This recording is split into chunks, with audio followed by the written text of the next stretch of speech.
আসসালামু আলাইকুম। আশা করি আপনারা সকলে ভালো আছেন এবং সুস্থ আছেন। আপনারা যে সজনের ডালগুলো দেখছেন, এগুলো আজকে আমাদের একটা জমিতে লাগাবো। আমি এবং তৌফিক শাপল এবং দা নিয়ে চলে আসলাম। তৌফিককে দিয়েছি গর্ত খোঁড়ার জন্য। তৌফিক খুব মনোযোগ সহকারে গর্তগুলো খুঁড়তে থাকে। এই ফাঁকে আমি এই সজনের ডালগুলো সাইজ করার জন্য চলে আসলাম।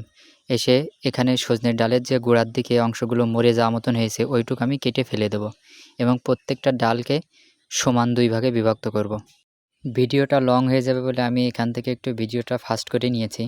এই ডালের যে অংশটি আমরা মাটিতে পুঁতে দেব, সেই অংশটিকে আমরা সুন্দরভাবে কেটে নিচ্ছি সমান করে, যাতে এই অংশ থেকে শিকড়গুলো সুন্দরভাবে বেরিয়ে আসে। এর মধ্যে তৌফিক আমাকে বলল যে, মামা গর্তগুলো খোঁড়া হয়ে গেছে। গর্তগুলো কেমন হয়েছে আমি দেখার জন্য চলে আসলাম এবং প্রত্যেকটা গর্ত পরীক্ষা করা শেষে প্রত্যেকটি গর্তে পর্যাপ্ত পরিমাণ পানি ঢেলে নিচ্ছি, কারণ এখানের মাটিগুলো খুবই শুষ্ক ছিল।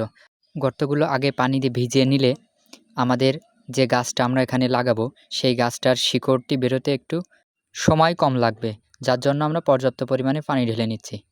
পানি ঢালার কাজ প্রায় শেষ। এখন আমি যে ডালগুলো আপনারা দেখেছিলেন, এই ডালগুলোকে প্রত্যেকটাকে সমান ২ ভাগে বিভক্ত করব, করে মোট ৬টি খণ্ডে বিভক্ত করব।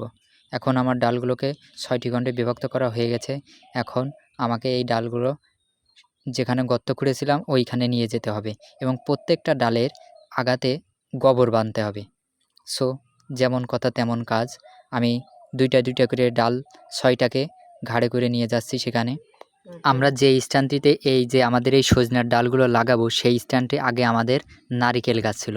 এই নারিকেল গাছগুলো সাম্প্রতিক সময়ে মারা গেছে, যার ফলে আমরা এখানে এখন এই সজনার ডালগুলো লাগিয়ে দিচ্ছি। এখন আমি নিজ হাতে প্রত্যেকটা ডালের আগায় পলিথিন দিয়ে গোবরগুলো লাগিয়ে দিচ্ছি। এই গোবর দিয়ে পলিথিন পেঁচিয়ে বেঁধে দিলে আমাদের একটা ভালো উপকার হবে, সেটা হচ্ছে আমাদের গাছগুলো কুশি খুব শীঘ্রই বেরোবে। আর এই সম্পূর্ণ প্রক্রিয়াটি আমি শিখেছিলাম আমার আব্বুর কাছ থেকে। প্রত্যেকটি ডালের আগায় গোবর দিয়ে পেঁচিয়ে বাঁধা শেষ। এখন আমি প্রত্যেকটি গর্তে প্রত্যেকটি ডাল দিয়ে দেব এবং প্রত্যেকটি ডাল পোঁতা শেষে আমি পর্যাপ্ত পরিমাণ পানি আবার দেব, কারণ এই পর্যাপ্ত পরিমাণ পানি দেওয়ার ফলে গাছের গোড়া থেকে শিকড় বেরোতে খুবই সহায়ক হয়। আলহামদুলিল্লাহ, আমাদের ৬টি ডালই লাগানো শেষ। আপনারা সবাই ভালো থাকবেন, সুস্থ থাকবেন এবং আমাদের জন্য দোয়া রাখবেন।